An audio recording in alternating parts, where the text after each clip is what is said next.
Hey! Et ben voilà. Bah ouais, ça peut être sympa ça.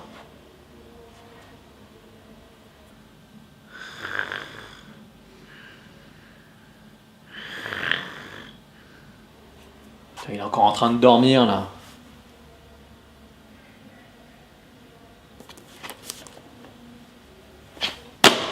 Ah! Oups! Mais ça va pas, non? Eh, mais t'énerve pas, c'est bon, hein. Mais qu'est-ce qui te prend là? Bah, tu voulais 3 films pour les chroniquer. Le fond du bac? Oui, pour le fond du bac. Oh non! Bon, maintenant tu te bouges un petit peu, tu vas faire la chronique des films. Non, je vais dormir encore là.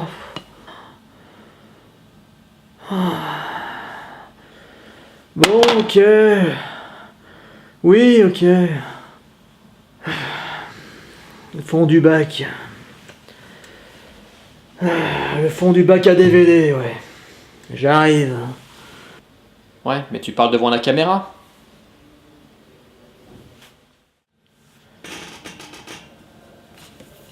Bon, ben pour ce deuxième fond du bac, c'est-à-dire le fond du bac à DVD promo de votre grande surface, vous pouvez trouver actuellement 3 DVD à moins de 5 €.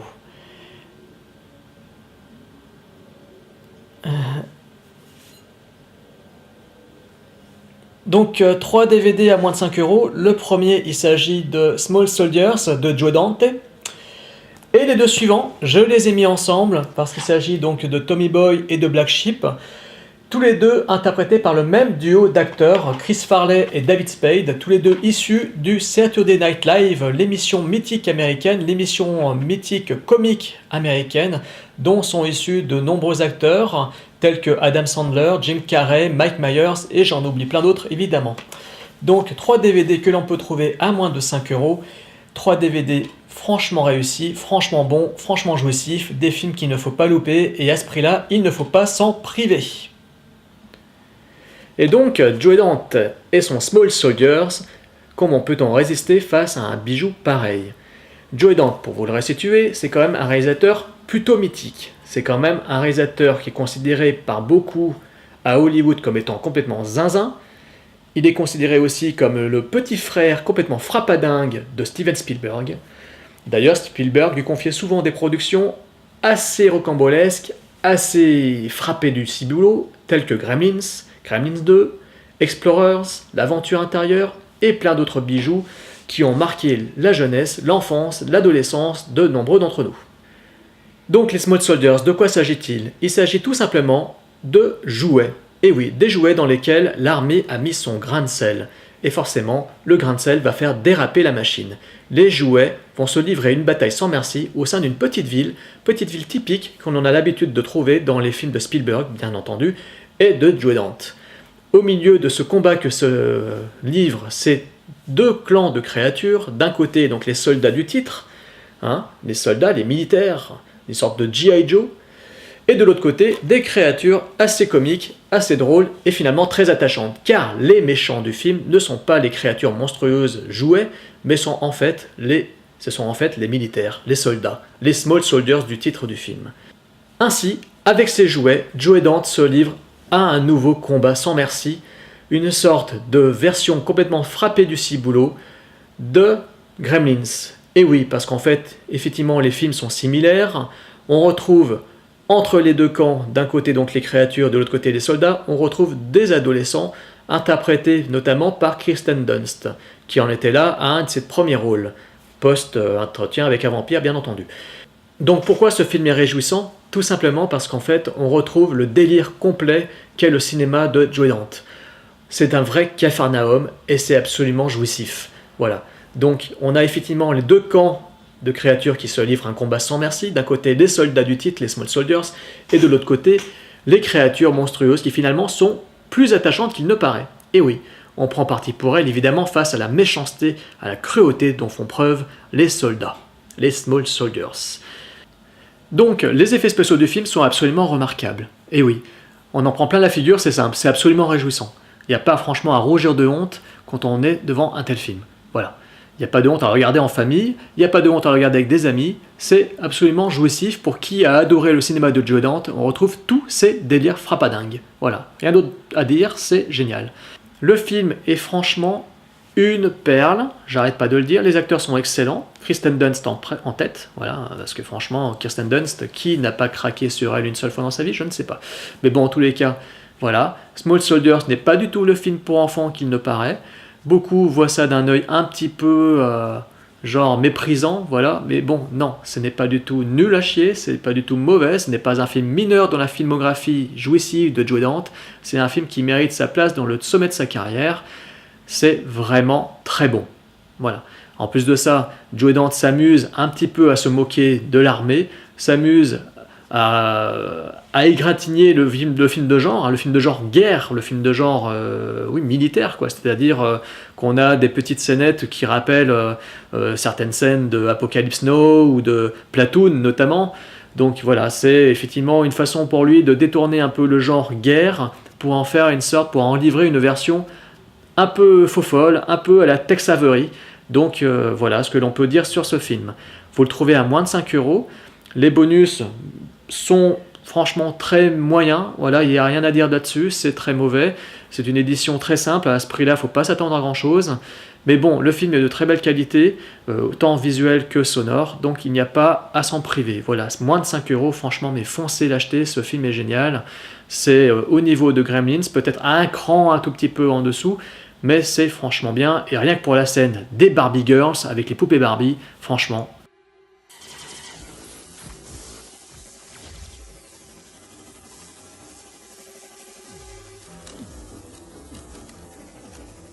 Don't hate me because I'm beautiful.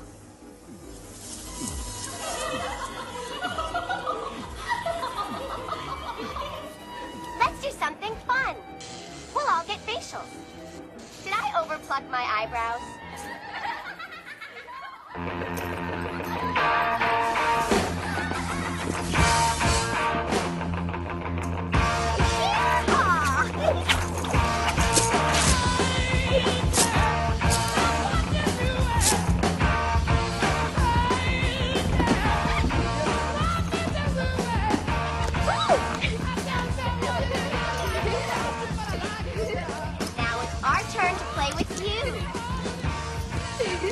Let's see if her head comes off.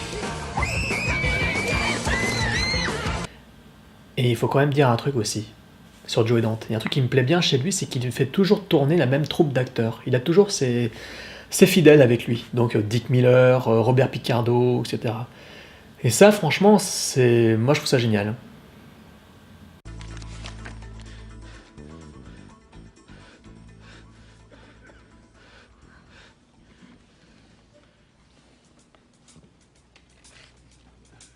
Oh yeah, man. All right. Come on. Looks good to me.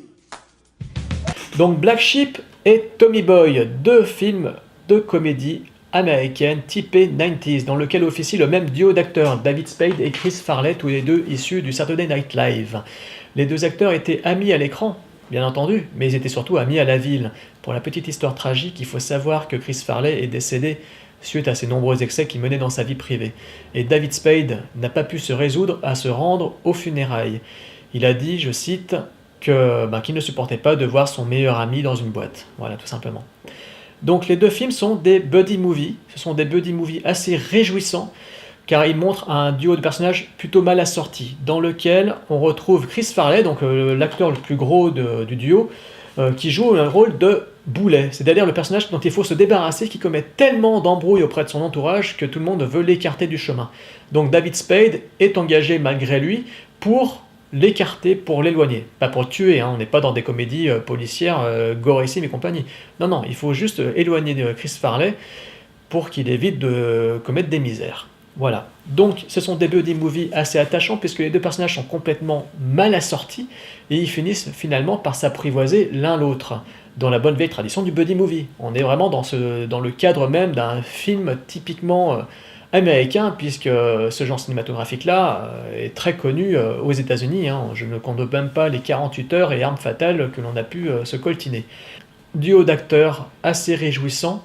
Il s'agit là de leurs 2 uniques films et ce sont tous les 2 des petits bijoux. Il faut préciser quand même que Black Sheep est supérieur à Tommy Boy, pourtant Black Sheep a été tourné en 2e, hein, c'est le 2e film qu'ils ont fait ensemble, mais moi j'ai une petite préférence pour celui-là, notamment grâce à son thème, grâce au thème qu'il aborde, parce que si Tommy Boy plonge le spectateur dans le milieu de l'industrie, Black Sheep, lui, plonge le spectateur dans le milieu de la politique, hein, avec notamment le grand frère de Chris Farley, qui est interprété par Tim Matheson, qui veut devenir gouverneur. Et sincèrement, Black Sheep, je trouve qu'il est quand même beaucoup plus sympa au niveau de l'histoire. Donc Tommy Boy et Black Sheep sont 2 comédies. Des comédies brillantes, des comédies qui fonctionnent avec des gags façon boule de neige. C'est-à-dire qu'on part du point A pour arriver à un point C en passant par le point B. Au point A, on est en train de sourire. Au point C, on éclate de rire. Et ça, c'est franchement génial. Surtout que c'est pas vraiment facile d'arriver à avoir des comédies, à rendre une comédie aussi drôle, aussi réussie avec de tels gags. Parce que franchement, on est souvent habitué de la part des États-Unis à des comédies qui sont bas du front, bas du plafond et en dessous de la ceinture. Parce que c'est forcément, à force de niveler par le bas, on finit par arriver en dessous de la ceinture. Donc les comédies américaines dans les années 90, on pense évidemment aux films avec Adam Sandler, Jim Carrey, qui étaient des comédies un peu bêtes, et pas forcément très drôle, sauf si on est entouré de potes, de plein de bières, de pizza et de chips, quoi. Mais sinon, voilà, c'est moi personnellement tout seul, j'arrive pas vraiment à rire devant de tels films. Mais curieusement, avec Black Sheep et Tommy Boy, chez moi ça a fonctionné, j'ai éclaté de rire du début à la fin et pourtant j'étais sobre. Voilà, donc moi j'aime beaucoup ces 2 films, ils m'ont fait rire du début à la fin. Il y a des scènes franchement qui sont désopilantes, surtout dans Black Sheep, je le redis encore, toute la partie qui se passe dans la cambrousse, dans le chalet là où ça part de catastrophe en catastrophe et ils finissent dans un état à la fin. Moi ça m'a vraiment fait marrer, mais c'est vraiment voilà.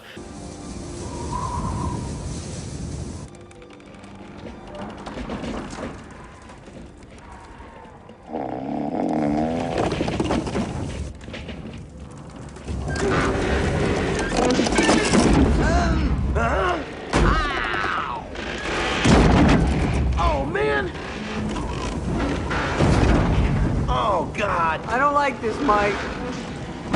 Mike? Oh! Oh! Oh!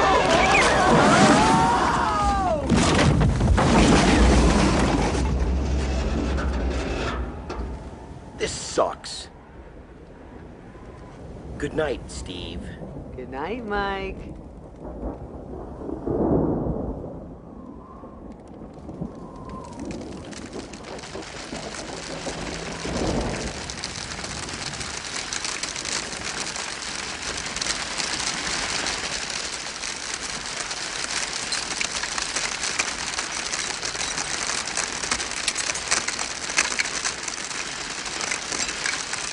Hey, Mike, I got dibs on top bug.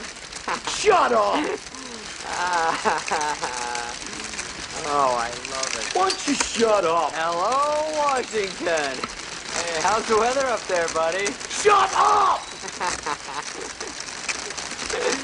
Oh, no. On n'est pas dans du chef-d'œuvre absolu, c'est sûr. Hein, les 2 metteurs en scène, ce ne sont pas des grands cadors du genre. Hein, c'est pas Blake Edwards, c'est pas John Hughes, c'est pas John Landis. Hein. Peter Segal a fait beaucoup de films avec Adam Sandler. C'est un réalisateur très sympathique. Hein, et Tommy Boy l'atteste. Et Penelope Spheris, c'est la réalisatrice des Allumés Wentworth. Dans Black Sheep, je trouve qu'elle s'en sort mieux que Peter Segal. Voilà, je trouve qu'elle a mieux réussi à drainer la force comique des 2 acteurs. Hein, parce qu'ils ont vraiment une certaine patate qui fait que c'est réjouissant. C'est très drôle, c'est attachant, c'est touchant. Voilà, donc en gros, ces 2 films, n'hésitez pas, courez les acheter. Hein, donc tous les 2 au fond du bac à moins de 5 €. Et en même temps, passez prendre Small Soldiers, qui est un bijou, donc un bijou de Joe Dante, qui est quand même connu, mais qui a été oublié. Et c'est dommage, voilà, il faut pas les laisser de côté. Voilà, à vous les studios. Et maintenant, je vais retourner me coucher.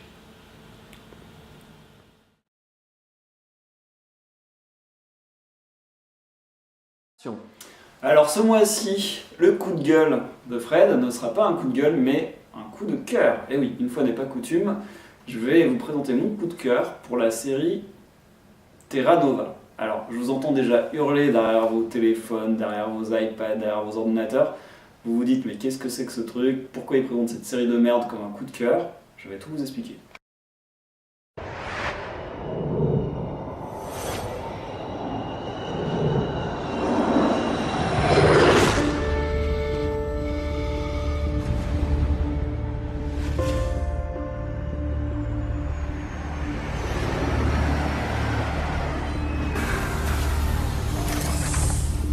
The eyes of the world are on Hope Plaza today, as the 10th pilgrimage prepares to depart for Terra Nova, bringing the total number of colonists to over 1,000. Give me security. Whatever happens, keep moving. Sir, I need you to step out of line. We go in there, we can't come back. We will be right behind you. I won't go without Dad. Go with your brother. Dad will find a way. Alors, Terra Nova, pourquoi Terra Nova?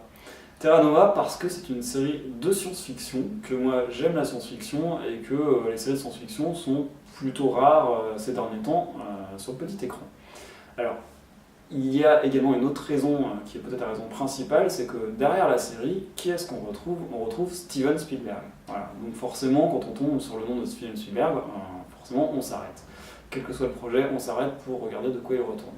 Une série de science-fiction produite par Steven Spielberg, créée par Steven Spielberg, moi ça m'a tout de suite excité, d'autant plus qu'on en entendait parler depuis au moins à peu près 1 an. Alors, on retrouve au casting un acteur très connu qui s'appelle Stephen Lang. Le nom vous dit peut-être rien, mais si je vous dis que c'est l'acteur qui joue le méchant militaire dans Avatar, là tout de suite vous allez voir de qui il s'agit. Voilà, alors on retrouve également Jason O'Mara et Shelley Cohn, qui sont les deux acteurs principaux qui jouent le rôle du couple qu'on va suivre tout au long de la série. Voilà, on retrouve donc Jason O'Mara, Shelley Cohn, également Naomi Scott. Alors je vous cite Naomi Scott qui joue la fille des deux premiers acteurs que j'ai cités, juste parce que je la trouve mignonne, désolé. Voilà. On retrouve aussi derrière la caméra, là cette fois-ci, John Cassar. Pareil, le nom vous me dit peut-être rien, mais c'est un très bon réalisateur puisqu'il a réalisé des épisodes de 24 heures chrono. Série culte s'il en est pour moi. Voilà pourquoi cette équipe est intéressante pour moi. On a Spielberg, Stephen Lang et John Cassar qui sont quand même des grands noms dans leur domaine, même si après le cast est un peu plus on va dire confidentiel, même si Jason O'Mara vous l'avez peut-être croisé dans la série Life on Mars. Voilà. Pas l'iPhone, hein, Life on Mars. Voilà. Alors, Terra Nova, ça commence, comme toutes les séries, par un pilote. Le pilote ici est divisé en 2 épisodes. Non, en fait, il est regroupé en ces 2 épisodes regroupés. Et pourquoi cette série constitue un coup de cœur pour moi? Parce que quand j'ai vu le pilote, j'ai été emballé. Alors, je vous explique tout. Le pilote, je l'ai vu sur mon iPad, ce qui veut dire que je l'ai vu sur un petit écran. Ce qui veut dire également que je suis un peu passé à côté des imperfections, des effets spéciaux sur les dinosaures, sur certains dinosaures. Et moi j'ai pris mon pied parce que l'histoire m'a emballé dès le départ, c'est-à-dire que l'histoire en fait c'est l'humanité en 2149 qui est sur le point de s'éteindre, c'est-à-dire que la Terre est tellement polluée que les gens ne peuvent pas respirer, ils sont obligés de porter des masques, c'est un futur un peu apocalyptique et on nous explique que l'humanité est vraiment sur le point de s'éteindre. Mais par chance, les scientifiques en faisant une expérience ont découvert une faille spatio-temporelle qui peut projeter des gens, des objets et toutes sortes de choses 85 millions d'années en arrière, c'est-à-dire à la belle époque des dinosaures. Voilà pourquoi Spielberg est derrière tout ça probablement. Donc, vous reconnaîtrez d'ailleurs plusieurs thèmes de Spielberg. Le voyage dans le temps, qu'on a pu déjà voir dans Retour vers le futur qu'il avait produit, les dinosaures, le monde apocalyptique et la science-fiction, ça fait beaucoup de thèmes que Steven Spielberg brasse depuis maintenant près de 40 ans.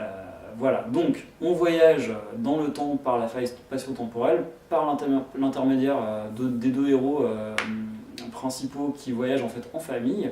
Bon, je vous passe sur les détails, et ils se retrouvent propulsés 85 millions d'années en arrière pour constituer une colonie. En fait, il y a les gens partent par colonies pour essayer de reconstruire la Terre mais sur de meilleures bases que ce qu'on a fait nous-mêmes. L'épisode est très rythmé, le pilote est très rythmé, on ne s'ennuie pas une seule fois, c'est vraiment très bien écrit, c'est efficace, les acteurs sont justes. On nous pose les bases d'un mystère parce que sur Terra Nova, en fait, il y a une sorte de cité que les gens ont construite. Et ensuite, il y a un groupe de dissidents qui s'appelle les Sixers, qui viennent, eux, de la 6e colonie et qui ont, pour des raisons qu'on ignore au moment où on voit le pilote, décidé de faire bande à part. Et on sent bien qu'il y a un mystère et que les gentils ne sont peut-être pas ceux qu'on croit, et que les méchants ne sont peut-être pas non plus ceux qu'on croit, et que l'existence même de Terra Nova ne répond peut-être pas aux objectifs qu'on nous a laissé entrevoir lors du pilote. C'est-à-dire qu'il y a peut-être d'autres raisons politiques ou je ne sais quoi à la construction de Terra Nova. Les dinosaures, moi quand je les ai vus donc, sur mon iPad, je vous disais, je les ai trouvés réussis. Alors c'est sûr, c'est pas Jurassic Park, c'est pas des effets spéciaux à 200 millions de dollars, même si Jurassic Park c'était pas ces chiffres-là parce que c'était en 1993. Mais vous vous doutez bien que pour un épisode de série télé, on ne peut pas avoir un budget de 200 millions de dollars par épisode, forcément.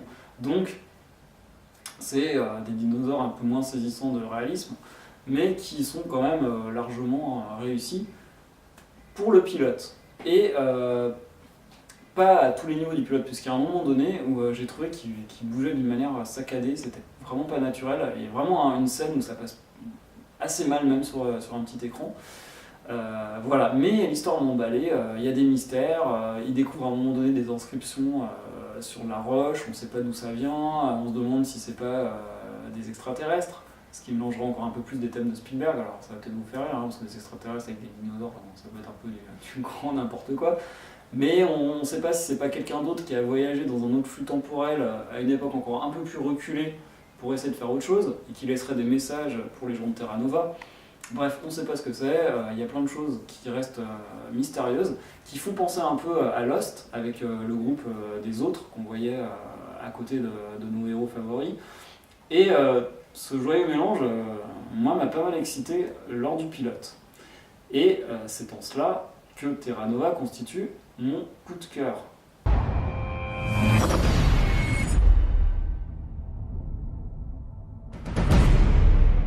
Citizens of 2149, together, we are at the dawn of a new civilization. Welcome to Terra Nova, folks. Welcome home.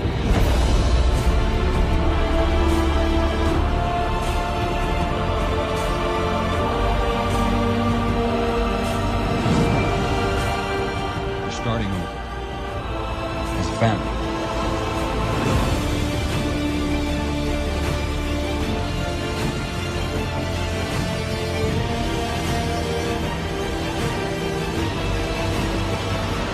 Stand there and watch? We did the right thing, didn't we? Coming here.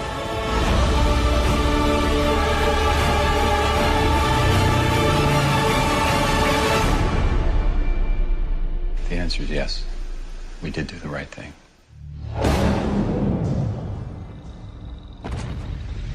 What's that?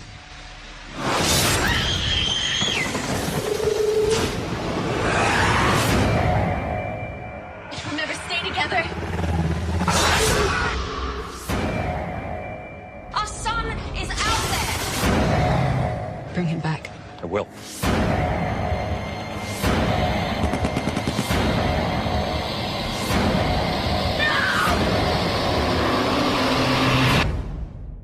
Welcome to paradise. Alors voilà, j'espère que ça vous a plu là, ces petites images, parce que maintenant, on va passer au coup de gueule.